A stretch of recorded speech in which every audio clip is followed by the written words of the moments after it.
တင်းစရာကောင်းလိုက်တာအော်ငါရှိမှာငါ့ကိုဗလဲမွေးနေ့လက်ဆောင်ဆိုပြီးတော့ delivery ပို့မဲ့လူရှိတာပဲသူအခုချိန် delivery လာမပို့သေးဘူးလားမသိဘူးအော်အခုနေပဲလာနေရွယ်အကယ်အဲ့ဆိုရင်တော့သွားပြီးတော့ယူလိုက်ပါအောင်မယ်ဒီမှာဒီအရှိကိုပို့ပေးပါလားရှင်ဟုတ်အမကိုလေအမရဲ့ fan တရားကပို့ပေးလိုက်တာပါဟုတ်ကဲ့ပါကျေးဇူးပါနော်ကဲအခုအမောင်းစရင်လောက်ချက်ပါမရှင်ကဲအခုဆိုရင်တော့ဒီဘောနော်ဒါလေးကိုဖောက်ပါမရှင်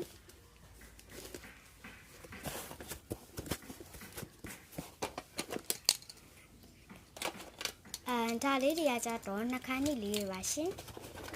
ခါကြတော့ပုံမှာဘူးပေါ့နော်ဘာဘူးလဲဆိုရင်တော့အထဲမှာကြည့်ကြမယ်ညောင်ဆောင်လေးတွေပေါ့နော်ကျိုးရာရာကျိုးခဲ့ပေါ့နော်ဖုန်းကပါလေးရစစ်စရာလေးဟိုဖုန်းကပါလေးရတစ်ခုပေါ့နော်ပြီးသွားလို့ရှိရင်ပတ်စံအိတ်လေးတွေလာဘူးရုပ်လေးတွေပြီးသွားလို့ရှိရင်ခေါင်းစည်းကွင်းလေးပေါ့နော်ပြီးသွားရှင်အဲ့ဒါဘာဖာလဲဆိုတော့ကြည့်လိုက်တဲ့အချိန်မှာတော့အရန်လှပတဲ့ squishy ထွက်လာပါရှင် squishy ဖာလေးပေါ့နော် squishy ဖာလေးတွေပါရှင်ကျန်တဲ့ squishy တွေကလည်းညံကောင်းတယ်ဒါကြောင့်စစ်ပြတော့ပုံစံပေါ့နော် squishy တွေပြီးသွားပြီဆိုလို့ရှိရင် chrome squishy တွေကုပါတော့ပုံစံ squishy တွေဆွဲရတော့လက်ပါ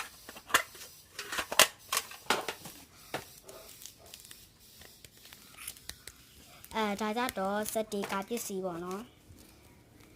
အားကြတော့စက်တေကာကြီးပါဒါကြတော့ဘာလဲဂျာနယ်ပေါ့နော်ဒါကြတော့ဟိုဟာဗာလဲဒေါက်ဖူပေါ့နော်အဲကြောင့်စကူရှိတခုပါဒါကကြတော့ပတ်စံအိမ်လေးပေါ့နော်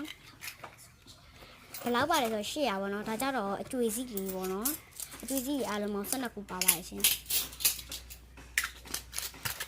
ပြီးသွားပြီဆိုရင်တော့ဘာကြီးလဲတော့မသိကုန်းကောက်နေတာပေါ့နော်အဲ့ဒါဘာကြီးလဲဆိုတော့အစာပလာကလစ်လေးတွေပေါ့နော်လက်ကောက်လေးတွေပေါ့နော်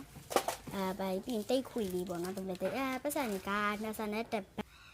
နဲ့ဒီနှစ်ပေါက်ကပတ်တူပတ်3ကြီးရှိပါတယ်ပတ်တူလေးပတ်3ပတ်တူပတ်3ကိုမိရဲ့အကောင့်မှာမက်ဆင်ဆိုတဲ့အကောင့်မှာဝင်ကြည့်လို့ရပါတယ်နော်တတပါ